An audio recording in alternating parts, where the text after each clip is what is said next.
Hey everybody, welcome to the channel. I'm basically creating this channel to kind of archive my projects and some of the workflows and things I do, whether it's creating materials, Substance Painter, Substance Designer, modeling, whatnot. As many of you know, probably when you're doing 3D, you're kind of learning all the time and it's hard to kind of remember all that stuff sometimes. So I felt like this would be a great way for me to archive some of my stuff that I learn and be able to reference it and come back to it, as well as formatting it. It's kind of an informational type of thing for anybody watching. Not so much as a tutorial, because some of the stuff may not be the best practice, but maybe you learn some stuff. I remember some stuff, win-win, you know. All right, so I'll be going over this project here, specifically the brick material that I made for the back alley wall. And I'll basically be covering referencing, the Substance graph itself, and kind of techniques that I learned and focused on while making this graph and this material in Substance Designer. So let's get right into it.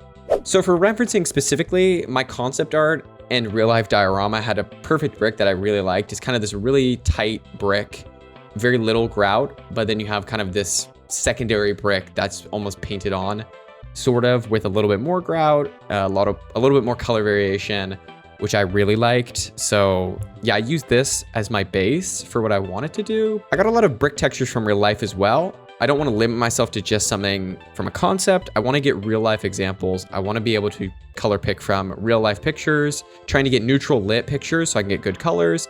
And it's great to just kind of get different variation and variety. And it allows you to kind of view things in different ways, pick and choose from stuff, and kind of get an understanding of what you're making a little bit better. So I got some real life examples as well as some 3D examples I really liked from ArtStation. So yeah, when you're starting something, it's really important not to just stick with just the concept. You want to get referencing, and I always think that's a really important part. Anyways, let's get right into the graph. Okay, so this is definitely not the prettiest graph or not even the most complex graph. I mainly focused on this graph to be functioning somewhat and to focus on to make the shapes that I wanted. So I broke this down into three main sections, I guess. So we have the first section down here. This section down here is basically focused on shape building, starting out with the basic shapes of a brick. So we're going to be cutting out details, cutting out and carving the edges of my bricks, and then focusing in the midsection, adding tertiary and secondary details, and then adding those fine details. So that's basically how I made that section. And then we have another section here, which is my roughness section. I'm also blending in, for this bottom section, I'm also blending in a base grout material using this blend and height blend. The third section up here is just my color section. So this is just adding details. It feels like a lot, but to be fair, it's not actually that complex, and we're going to be breaking it down now. So let's focus on this section here first, which is building our shapes. So for our initial graph, I used the brick generator node. I felt like it was the most simple node and the most effective node. I didn't need something like a tile sampler or a shapes flatter because it just had too many features. The brick generator had just the right amount of stuff that I needed. After this brick generator, I used a 3-node setup, 2 with the Crystal 1 mask and 1 with the Voronoi texture. And I basically used these 2 as a way to add edge wear and edge details to my bricks. For the first setup, the Crystal 1 goes into a slope blur, which I'm assuming you know what the slope blur does. I'm not too technical on how this works, but how I understand it is it basically takes your input plus a mask and it's going to warp and smear your mask based on the warp input, or your slope input. So for this Crystal 1, we're going to take this black and white mask and it's going to pull and basically cut in on these shapes. And it's a great way to then threshold, and it will allow you to retain these shapes and create some interesting cuts. So you can see the Crystal 1 will make these cuts like this in here, and we'll threshold that and create those nice cut-ins, which add variation to our just rectangular bricks. I don't know if I loved this setup, to be fair, because it did make these bricks quite close to each other at times. I don't know if I should have been coming out on the bricks at all, but this is what I did. And I eventually beveled this as well. After that, I focused on bevels. So I took my initial mask. I created a large bevel, very blurred, very large. I inverted that, so it's creating an outline around our brick that's wider than the brick. So almost like a bevel. We can use this to subtract on top of our mask. And that's what I did. So I subtracted the Crystal 1 on top of this bevel outline and then blended that back in. So it's very subtle, but it creates some sort of, if I were to turn this up to something like this, it might break the color, but you can see it's going to add a little bit more roundness to our bricks. It's a little bit more variation than if I were to just put a bevel node straight on top like I did here. And for the final version, I used a Voronoi texture, very large, and I did the same setup. So it's going to outline the bricks and come inward on the bricks. Then I'm going to subtract my Voronoi texture, and you can see there's these nice, sharp, rounded, and wide details that I now can subtract on top. And you see it creates these nice cut-ins. That's where you're getting some of these edgeware details. If I were to turn this off, you'll see this will go away. The Voronoi texture was a great way to add these indentations and corner wear without it feeling very uniform like a directional gradient, and I really liked how those came out.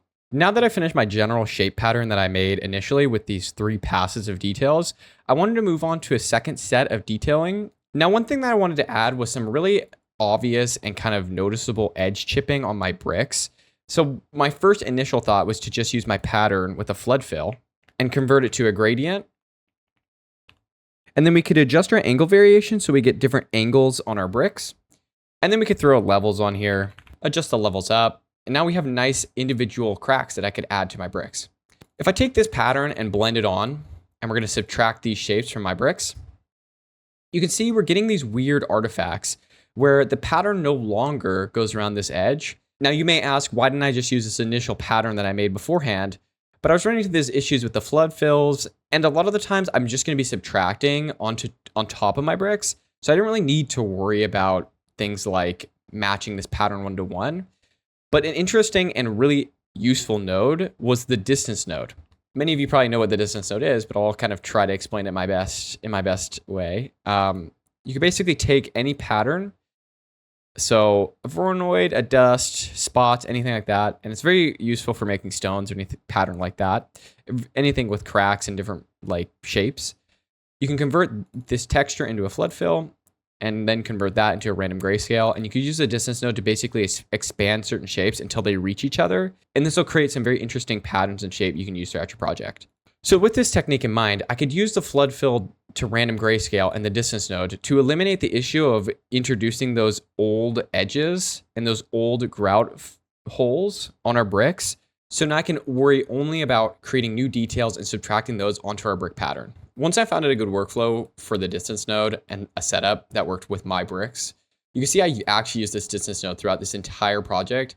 And that was because it's just a really useful mask to use as a way to shift details and whatnot, using in directional warps, multi-directional warps, anything like that. So this distance node really came in handy throughout the entire project. I can't stress how much I used this one singular node.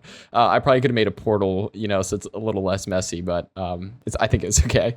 But another way I used this distance node was I created a flood fill to gradient and expanded that through the distance node. And you could see that I could use this distance node and expand these based off of this gradient. So it's using this gradient to push these shapes around, kind of. I don't think that might not be the most technically accurate explanation of that, but you can see it's shifting this distance node, the source input, off of this gradient distance node, and it's creating this nice wobbly shape that we can now edge detect. Now that we have this cool distance node to edge detect and have these nice shapes and it's almost outlining our grout, but has a little bit more natural shape and just a lot of variation in it. We can add a little bit of blur. I'd like to add a little bit of blur because it was a little sharp for something like bricks. I didn't want there to just be a harsh transition from like one height to the other. I wanted it to be a kind of soft gradient.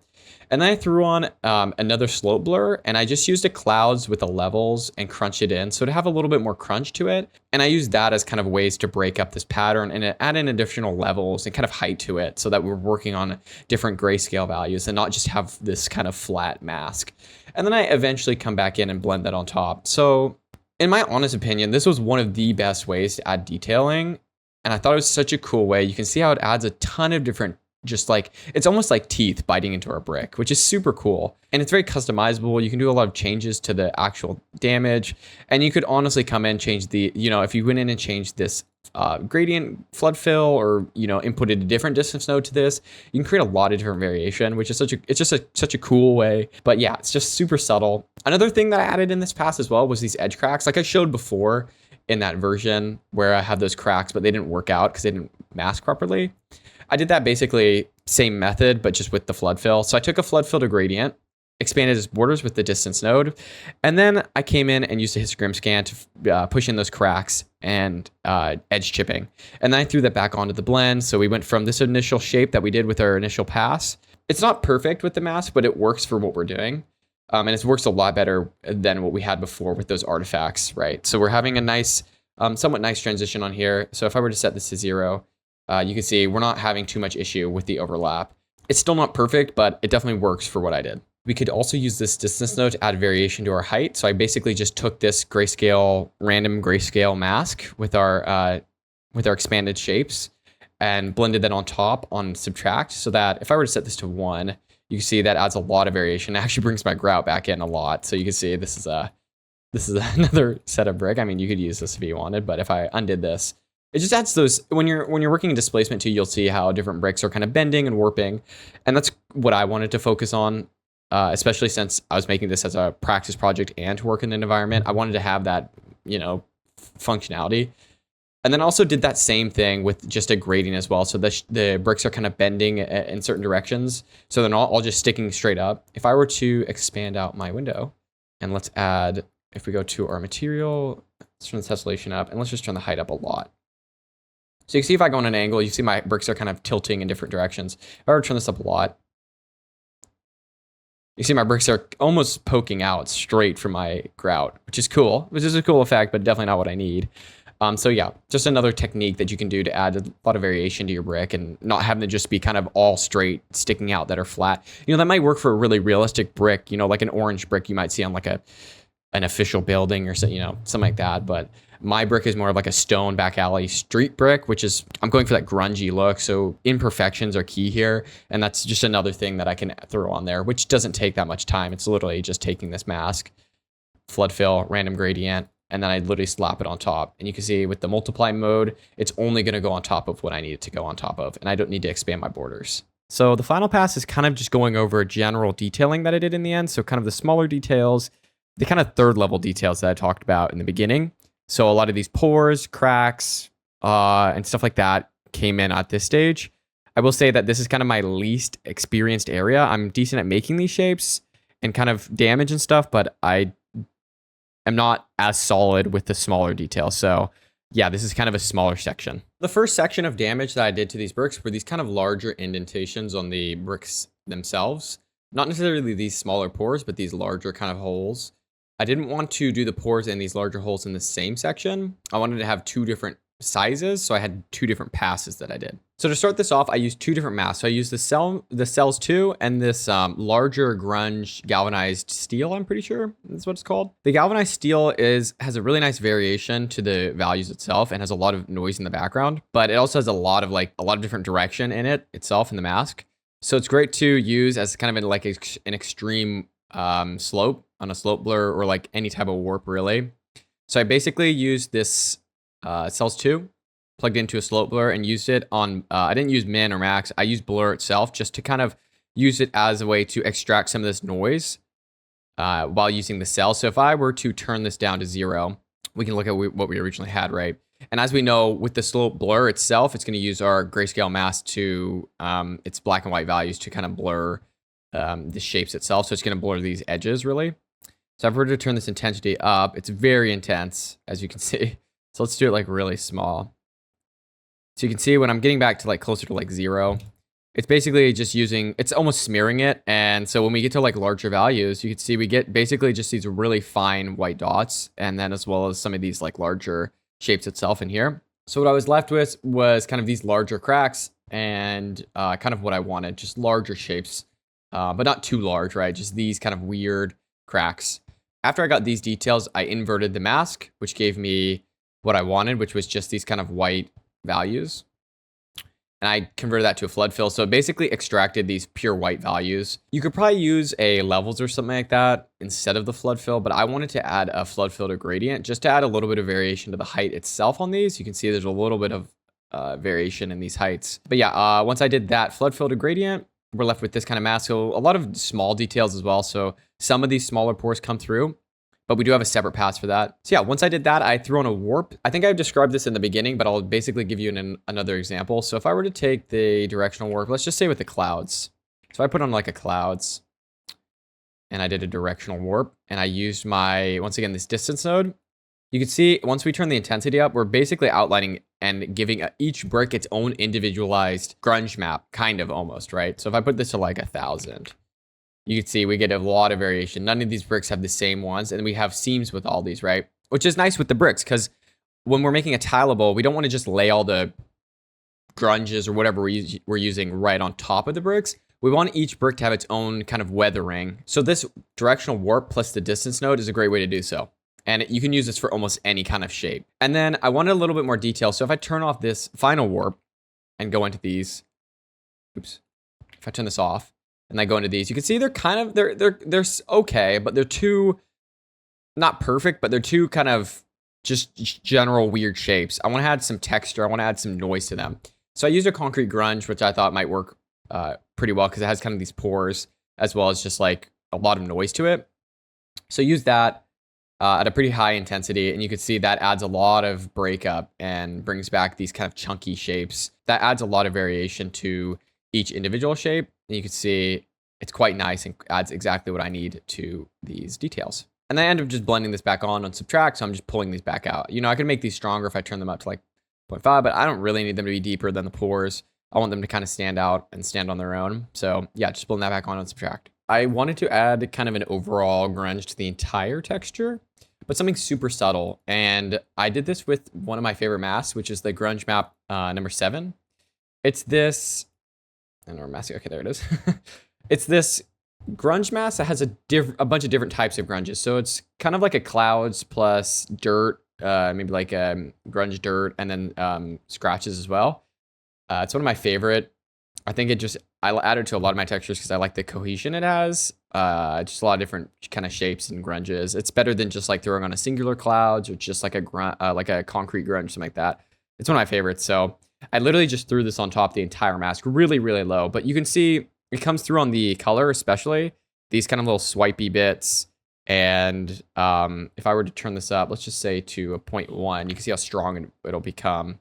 And I don't really want that. I don't need all these pores and noise that it introduces, but it adds in that really subtle swipiness that's in some areas. So I just wanted to add that. It's a very subtle 0.1. If you wanted to, you can maybe put like a 0.3. Have to be a little bit strong if you want some of the swipes that it introduces, but I didn't want that. I just wanted it to be quite low and just like a kind of something to bring the whole texture together. You know, maybe you could have this a little bit stronger, like a 0.1. And then maybe throw on that directional warp with the brick distance node. Throw that on there, you know, increase that, and then throw it on there like that. Just so everything has its own individual if you wanted that. But once again, that wasn't the purpose of this mask. This was just to introduce very subtle swipes and just variation to my brick. So you see it come through in some areas. These last couple of passes that I did were quite subtle, and they were only there to give me variation when I was creating the project. When I'm doing renders and testing different materials, I like to have different blending stuff and different shapes that I can play with, that I can re-export. You know, if you were to go and do like an export, you can just export, re-import it in Unreal, and you can do a bunch of testing. So some of these are those sections. So I have this one section that I have on here that are these little cracks, and I like them. They aren't necessarily like super realistic cracks, but they work for my project. And I wanted to still work in kind of this diorama look where it's not super 100% realistic, like realistic bricks. And so this kind of did the job with also my limited knowledge at the time on how to make cracks. One thing that I will point out is when you're making cracks, the start of the crack is usually wider and it'll come in and thin, and you'll have either branches or whatever. But you can see on my cracks, they're quite ununiform, and you'll have like some thicker pieces that are inside the brick. But I think when I'm making my textures most of the time like this this would necessarily be a third person project, I'm making the texture from like here. So I'm not necessarily going to get that close. So it's about a balancing act of making things that are going to display to the render or whatever you're doing it for from far away that like read correctly. So anyways, I started with this grunge map 10. It's kind of like branches. It looks like bark or something like that to my eyes with these weird shapes, but I tiled this larger and then used a invert node to get the only, you know, white values that I want. And then I threw on this concrete grunge to break up some of the tiling, because I know that if I just did this double tile and then placed it on there, it'd be very obvious that's tiling a lot. but the directional warps will help us cover that tiling. After that, I use a directional warp and use this directional noise to squish all of these in. I don't want these larger shapes like this, so I want them to be quite fine, and the directional warp helps us do so. We get some of these weird shapes, but when we warp them around the brick, they'll come out fairly nice. So then I use the brick themselves to warp them around, and then I blend that, or I use this directional warp connected to this distance node that I've been using. Yeah, blend this back on. You can see they come through in here, these nice like crack lines. If I were to turn this to like 0.8, these shapes here. So yeah, some nice cracks. Really quick way to do cracks, but not super realistic. But they kind of come through decently well on this project and feel almost brick-like. So yeah, that's how I did the cracks. After that, I did a super simple dirt pass, like almost pores. I don't really know why I did this. It's on like a really low value too. So it's just a dirt 2 with the levels, and then it's just warped with the distance node, and then plugged back in and subtracted. But it's on like 0.025, so you can't even really see it in the final outcome. So I just skip it, I guess. And then I did the same thing here. So I have a grunge leak, and this is kind of to have some of those, I wanted those details that were coming down from the bricks. So almost leakage and whatnot, but I really should have focused that on the texture itself, which I did. But I wanted to kind of maybe potentially look at adding that in the height itself. I then invert it and add a directional warp so we get these shapes on here, but I didn't really like it. So you can see I have 2 different versions, just this one and this one. And I don't really use them quite high. So they're super, super low. And even then, like small details like this can come through. Like you can see there's a subtle change here, and that might help you have a little bit more variation. These subtle details, though, wouldn't really come through on my project, but you never know. If you were to maybe increase the intensity or find a little bit better way to implement this stuff, it might, enhance it. But yeah, these were quite kind of experimental. So the final thing that I did was a pore pass, which I just used the Dirt 2. It's, kind of looks like pores, and you could just use a histogram scan to pull out some of these pore details, and then warp this once again with the distance node. Each brick now has its own pores. You could do things like maybe set up a shape splatter or something like that, or use, I don't know, you could do multiple dirts. Like this dirt is a little bit more dense, and you have disorder. You could do like a flood fill or something to try to get some of these individual shapes, like this, and then maybe to random grayscale. And then we could also blend these together if you wanted to add like more pores, and set this to max light in. And now we have some variation in our pores. Throw this on here. We'll have additional pores, but I don't really need more than what I had, right? Because if I were to look at this far away, it's a little too porous. So I wanted to go with something that were maybe the pores a little bit larger than what they would be in real life, but they're still obvious, right? So at afar, we can still see it's porous. We still see there are pores and holes in our bricks. It's just not as obvious as if you had like a realistic brick up close. So yeah, this is on 0.25. I don't want them to be too deep because it's only a normal map and they can only go so deep. So 0.25, and then I ended up blurring the entire mask so that we just softened the bricks a little bit. They were coming out a bit sharp. So if you saw, I think I had the height on them too. So you can see these bricks are kind of sharp around here. So just blurring that those corner edges helped read in the render. It's a little bit better. So yeah, that was kind of the entire brick themselves, starting from the initial shape to sculpting to secondary details to these small details. Right after the brick, I actually created the grout material. That consisted of a section made up of a lot of cloud textures and patterns that created the base of the grout. And then up here, I had a section for pits and holes in the grout. So that's why I broke that up. So kind of a base and then an additional detail. I didn't do like a third pass. I didn't follow exactly like what I did with the bricks, where I did large, medium, small. I just did kind of base and then additional kind of details on top to blend. To start, I did the Clouds 2 node, which is a very soft clouds. It has a lot of like peaks and valleys that I like. It's very foldy almost. I don't know how to describe it, but there's these nice kind of sections where there's kind of a valley here, but then we have this ridge line, I guess, or like higher section. There's a lot of nice value variation to it. And then I just did a lot of subtle additions to the texture itself. So I added some small bumps on here. I added this grunge map. So this is very small. If I were to turn this up higher, it adds in that swipiness, but I don't necessarily need that. So it was just a control to see how much swipiness I wanted. And I didn't necessarily need that much, so I left that quite low. And then I had this kind of leaky concrete, not necessarily concrete, but just a little leaky grunge. Threw that on top. You can see that come through kind of these sections here, just these lines. Helped the color as well. So left that quite low too at a 0.01 on multiply. So both of these are quite small. And then something that I also liked was the Crystal 2 node. This is great for adding folds and bumps and whatnot. You could like almost blur this too to add nice bumps and folds and creases. So I threw that right on top on overlay. And you can see if I turn this up a lot, we add those kind of creases. I didn't want it to be too strong, so it didn't look like fabric, but it does add a little bit of height, randomness, and just creasing to our grout. And then after that, threw on 2 sections for the pits of the grout. So these little indentations, they add a lot to the actual grout itself. So if I were to turn this off, you can see a lot of the detail goes away. So that was one section. So I split it up into 2 details. So I have a large grout holes here and then a small one. So, but it's with the same black and white mask, black and white spot mask. So I took this initial black and white spot mask and I leveled it to grab some of the smaller details. I didn't want it to be super wide. And then I did the flood fill to random grayscale just to grab out some of these larger shapes and just the mask itself.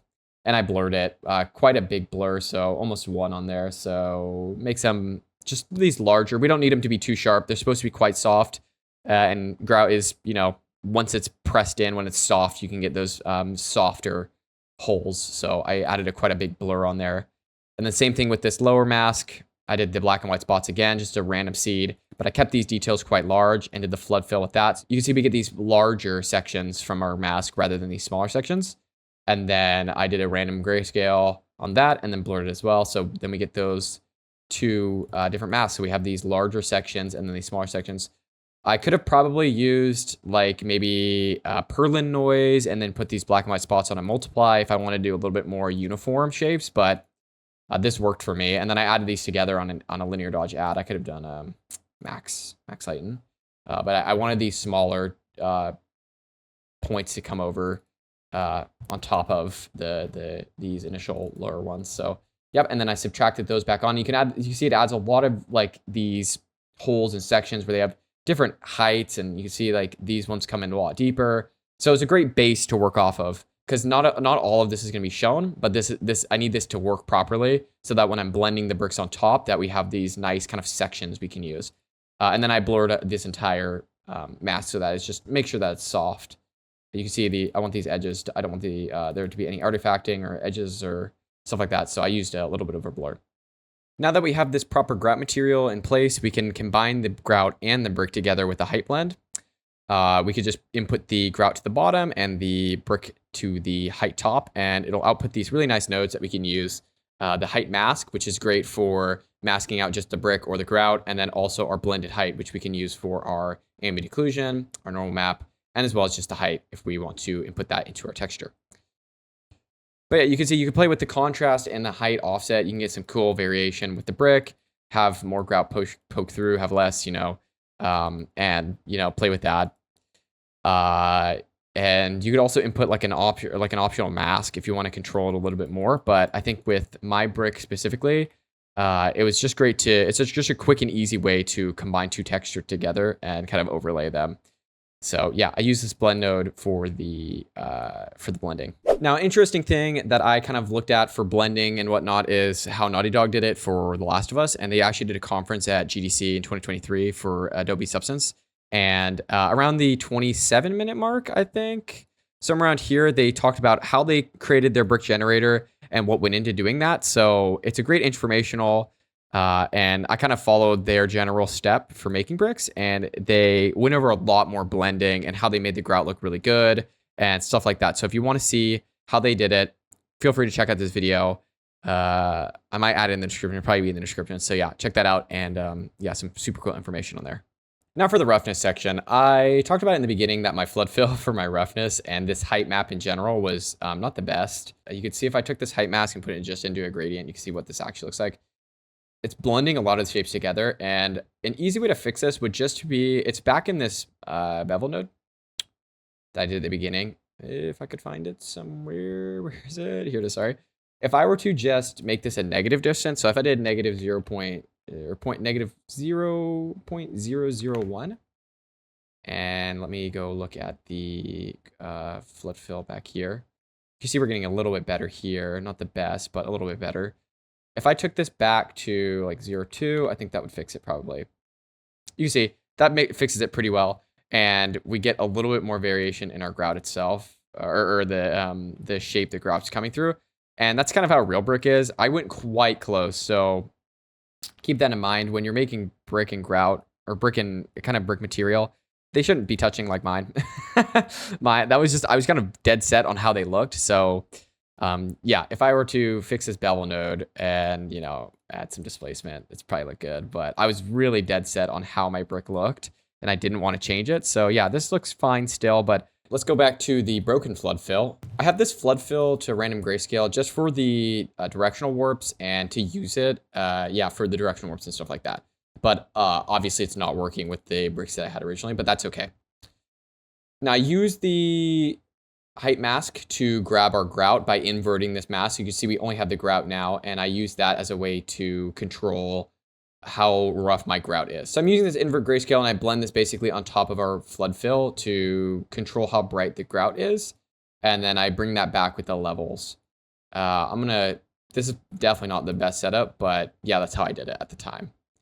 Now, I also had this curvature that I had up here. So I just took a normal map of our final brick and converted it to a curvature smooth. And then I brought that back on with the levels and basically made some highlight edges around some of the dirt, because the dirt's going to build up on the corner. So I basically took that curvature and matched where I was going to place the color. I think that was later on in the project. When I started doing the color, I was like, oh, you don't want the dirt to be wet. So I basically took the curvature and made it less rough. So I just brought that curvature down, blended it on with light in, and yeah, so then we got that nice curvature on there to add some variation to our brick to start. And then I also had this slider to control, you know, how I wanted to add this, you know, secondary area where I could have added like a bleeding, like the grout was coming, their roughness was coming onto the brick. So if I were to turn off our height, you could see that the bricks have, you know, they're less rough around the grout. The grout like maybe absorbs some of the water, and now it's only on like that upper part. You know, maybe I could blur this dirt or something like that. But yeah, so I also had that, but I ended up not using it. It was just kind of an optional mask that I wanted to have. And then I also threw on a Grunge 7. This is another kind of scratchy, moist texture. Threw that on the flood fill, which obviously doesn't work.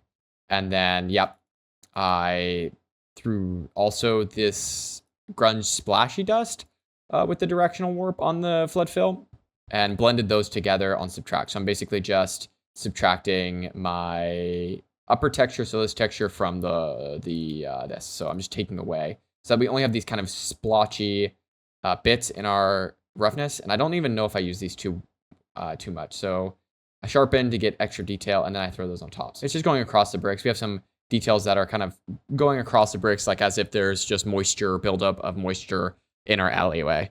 So yeah, and then I also do this same node. So this was kind of similar to this, another scratchy Grunge 14. I do a transform, so I do double. So I just double it, do the directional warp, even though it doesn't work.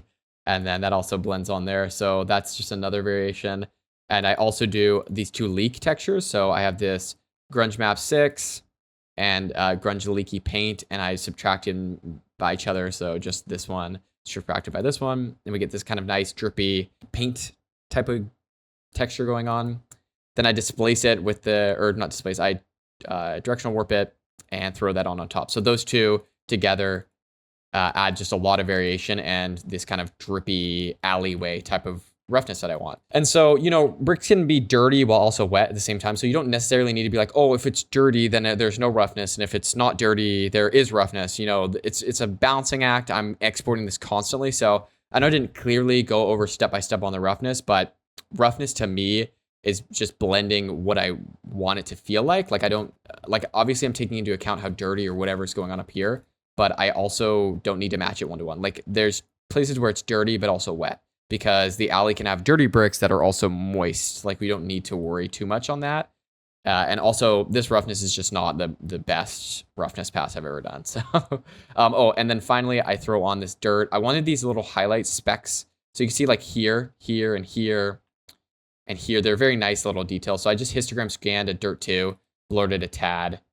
You can see just blurred a tad. I don't know why I didn't use high quality, but yeah. And then I blend those, I don't know with what. The invert grayscale. So I just subtracted it from the grout. I subtracted my grout from this, and then placed those on subtract, and then we have those really nice like spots of highlights, or not highlights, sorry, spots of like really wet points, because like maybe rain just dripped there or something moist just landed on it. That was the entire roughness. It's not the most high quality roughness pass I've ever done, but just a couple of steps and just a combination of different moisture textures warped with directional warps, and then blended on top of each other with initial random grayscale. Because if this random grayscale was working, all of our bricks would kind of have different levels, and then we could blend our grout back on top, and then it would look a lot better. But since the flood fill is broken, it's kind of hard to explain. But yeah, that's the gist of that. And for the final section, we have the base color for the brick material. Now, I'm kind of coloring the brick and the grout at the same time in this, so it might get a little bit confusing, but I'll try my best to explain kind of both at the same time. So we're going to start out with this bitmap. So it's actually a PNG from the references that I initially brought up on PureRef. The cool thing about the gradient dynamic is that you can actually input a specific image, so like a reference or whatever, and it'll basically take a gradient position, and basically if it's vertical, it'll take all of the vertical positions of your gradient from this image, so your gradient input. So for example, it's going to take like right now it's probably taking a vertical line from here, so it's grabbing all of these colors and applying that to whatever mask you're putting into your grayscale input. So I start out with this grunge concrete because that feels most brick to me. Brick is kind of like concrete, so this is kind of a similar pattern. Has a lot of already scratches and noises and stuff like that. So throw that on there. And what's nice about this dynamic gradient is that I could change the position and get wildly different bricks. So, you know, a little bit more brown, maybe a little bit more dark and purple, and dark and gray and kind of purpley. That's what's cool about this setup, this dynamic gradient setup, is that you can kind of switch through a bunch of these and get to the result that you want, or just switch up the brick colors. And that's why I specifically did this setup. Underneath this gradient dynamic, I use a base grunge dirty. This was my base for my grout material. You can see there's all this drippiness and whatnot, and I throw that. I think I color picked from like a gradient. This is quite like crunchy and has those kind of tan and dark green and yellow colors. So I throw that on the base, and I use the grout mask as the mask for where my grout's gonna go. So we can see we have the grout underneath, and then our initial brick texture. So that's just how I start my gradient map. So for the grout, I wasn't really loving how gray this was looking, so I wanted to add a little bit more color to it.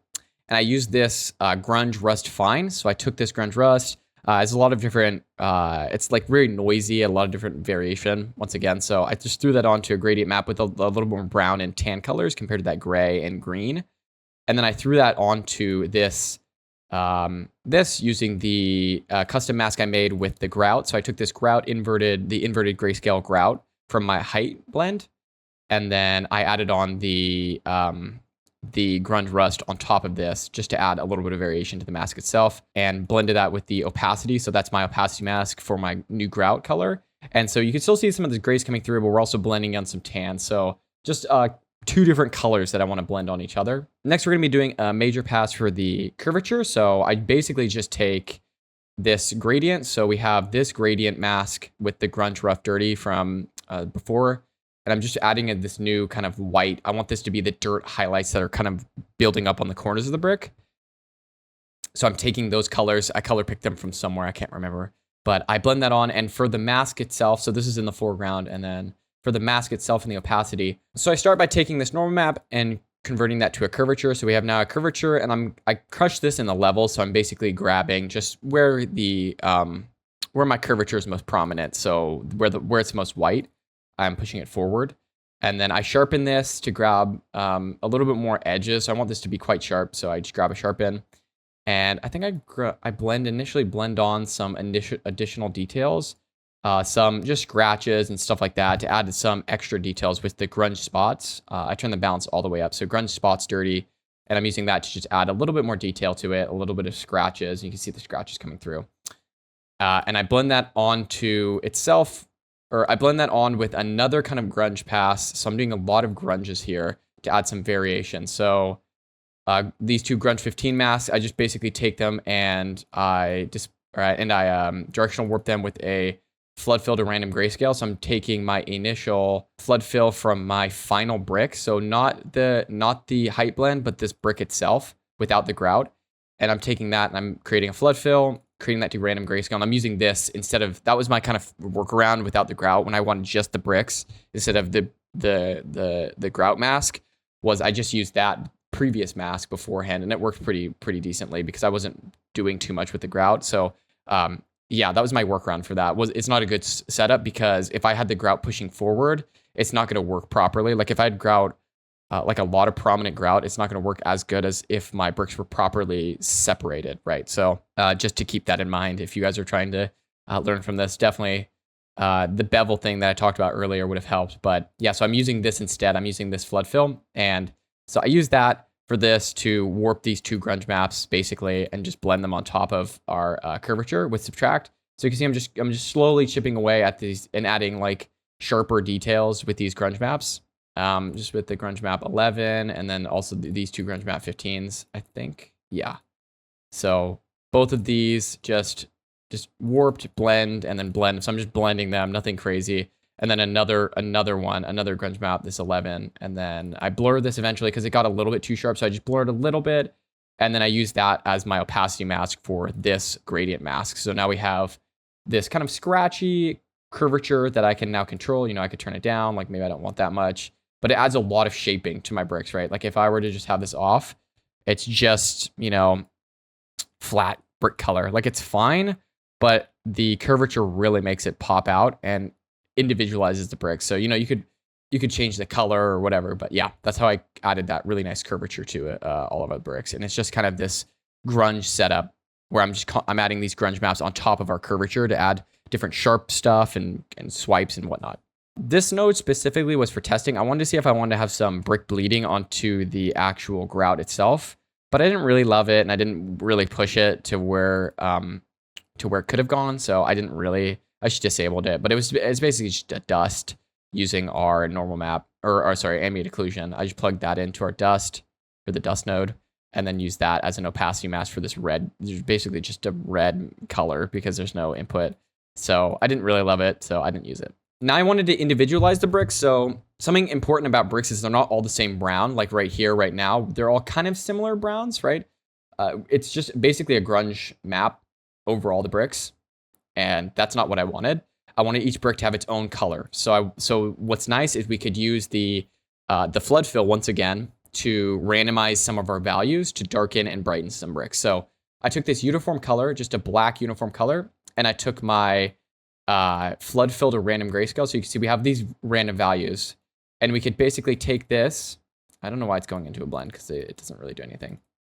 I might be masking it actually. Yeah, I think I'm masking it with the height mask so that I remove where the grout may be. Just there's these like edges that I wanted to blend. So I subtract or I multiply this onto the original height mask. This is not imported, and I take that and I basically use this random grayscale mask to control where I want to add this new uniform black color to. So if I were to push this up all the way, where our mask is white, like here and here, we're going to see they're adding a lot of black values. So you can see if I were to set this to what I had it at, 0.35, we're basically just darkening some of the bricks. If I set this to 0, we're basically just darkening the bricks. You see they're quite bright now because they're all similar colors. But once I add that, it adds a lot of variation and kind of patchiness to our colors. And it adds that nice color variation that we're looking for in bricks specifically.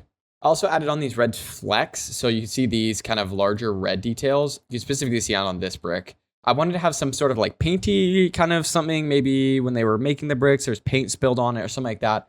So I created this special mask. And it's basically just this galvanized, a galvanized steel. It's just grunge galvanic. So you can see there's these nice kind of splotchy parts, and I basically tile this twice and use my flood fill from down here to displace them onto each brick. And it's quite small, which is what I wanted. This one doesn't have a lot of space in it, so we could just, it's only going to show up on a specific amount of bricks. And then I used I subtracted it from our grout mask so they don't show up on the grout, and then I blended that back on. So you can see in these spots, and I just use a gradient mask with that red color, or red color.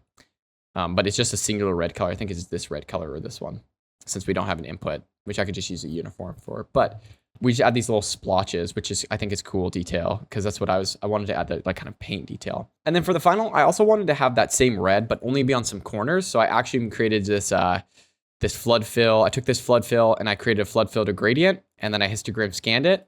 And then I also put a invert node on this and subtracted our grout from it, so that I made sure that the grout wasn't poking through on any of these. And then I inverted that, and I then took another flood fill. And this is great to grab certain specific bricks. You can take the flood fill to random grayscale, and then histogram scan that so that we're only selecting some of these white bricks. And then we can blend that back on. So now instead of having it on all of these bricks, right, we have on some really weird bricks here. We're just taking it from a really small select amount. I added a concrete texture just to add some variation to the red buildup, and use that as our mask. So you can see on some of these corners, we have that same red paint. Instead of being splotches, it's just kind of like building up on some of the corners. Just to add some color and just more variation. So yeah, that was just kind of a random detail I threw in there. Some of this is some more testing. So I think I had, these brown splotches. So you can see I eventually didn't use them, but it's that initial setup I did a while ago with the, where I made that from the Grunge Map 7 and the grungy dirt splashes. I did that kind of same setup where I got these splashy bits and then put them on there, but I didn't really like it, so I didn't use it. And then I think for my final, I threw on some leaking, so some brown leaking. It's not quite that obvious, but once again, same setup as with my roughness. I took that this Grunge Map 3 directional warp from our flood fill from up here. And then I blended that back onto our brick. So I multiplied that, masking our brick texture from our flood filter random grayscale. I just masked this out. So I just pushed it to max on our levels and used that as my mask. Inverted it so that's only on our bricks. So now it's only on our bricks. And then I multiplied that onto the this levels. So I then put it back on top of itself and use that as our mask. So it's only on the bricks. It's kind of a weird setup, but yeah, that's how I did that. And then that was my final detail. I just threw on some kind of brownness on the top. And that's how I created this brick base color. So that's my entire brick setup. I hope you guys enjoyed. Hope you guys learned something. I know I learned something looking back at this project and looking at the good things and the bad things I did. But feel free to comment any questions you have down below, and I'll try my best to answer any questions you guys have about this graph. And I hope to see you guys in the next one.